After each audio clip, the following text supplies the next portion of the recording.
All right, so here again with another EOC video. We're going to be looking at figuring out how to fill out one of these tables where they give you a function. And then you can read this question, but essentially they're giving you this function. They're asking you to fill out these blanks in this table. So to do this, it kind of depends what they give you. Just FY, they kind of give you an X and a Y. And just to kind of understand this notation, f of n equals 7n plus 96. That's really, you can always, anytime you see like f of x or f of n, or like you can always write this as y equals, and I know it's n instead of x, but this is really y equals 7x plus 96. You don't have to rewrite this, but basically, depending on what they give you, you're going to either plug it in for x or y. If they give you an x, it's easier. You're just going to plug this into your equation, and you could either use your red calculator or Desmos. Desmos might not be a bad way because it's easy to kind of change your answer. So let me kind of demonstrate what that would look like. If you're taking the EOC, click the calculator button up here in the top right. You'll see a window with Desmos just kind of pops up. You kind of click and drag it. I'm going to kind of move it here to the side. So if I'm plugging in 0 for x, I would just do 7 parentheses 0. You're just going to put in what's after the equal sign plus 96. And you'll see in the bottom right, it pops up. So I could just type in 96. The nice thing about the Desmos calculator, it's easy to edit this.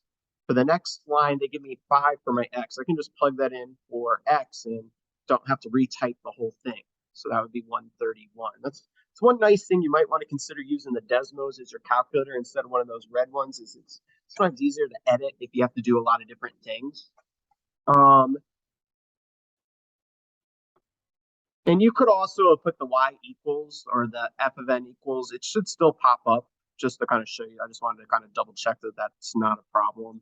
So like, even if you put the y equals, not a big deal, but really you just got to put in what's after the equal sign. Where things are a little bit different is if they give you a y value. There's two ways you can do this. One way, like if you're desperate, just start plugging in numbers. See what you need to plug in to get 145. So it's probably bigger than 5 because 5 is 131 from our last answer. Let's plug in 6, for example. Not quite there. Maybe it's 7. 7 is it. Like you might just get it from just plugging in a few different x values. And that's actually not a bad method. Another way you could do it is you got to solve an equation. You're going to plug this in for y. So if you did that, you'd have 145 equals 7x plus 96. Sorry, this is hard for me to write. So far, it's going okay. Solve this two-step equation. You want to get x by itself, so subtract the 96. You get 49 equals 7x, because that would cancel.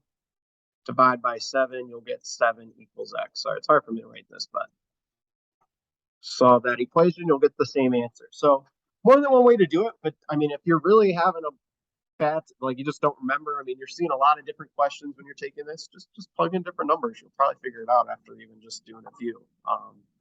It's worth the shot, you know? When in doubt, just plug in numbers, you might figure it out.